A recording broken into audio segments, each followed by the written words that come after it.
শয়তান আল্লাহকে চ্যালেঞ্জ দিয়েছিল, আল্লাহ আপনি তো জান্নাতে ঢোকাতে পারবেন না, এতগুলো জান্নাত কেন বানালেন? জাহান্নাম আরো বেশি হলে ভালো হতো। আল্লাহ বললেন কেন?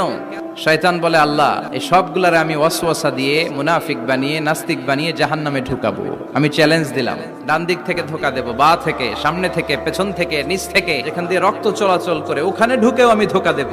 আপনি জান্নাতে ঢুকাবেন কেনমে?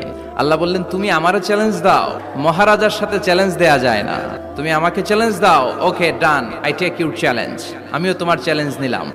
তুমি আজীবন ধোকা দিবা, আজীবন তুমি গুমরা করবা, বেনামাজি বানাবা, জালিম বানাবা, কিন্তু আমার বান্দা কোনো তাফসীরুল কোরআনের মাহফিলে এসে কোন এক ওয়াক্তের নামাজে মসজিদে ঢুকে অথবা মাঝরাতে ঘুম ভেঙে গেলে তাহাজ্জুদের জায়নামাজে চোখের পানি ছেড়ে যখন ক্ষমা চাইবে, আমি সব গুনাহ মাফ করে দেব, তুই কি করবি?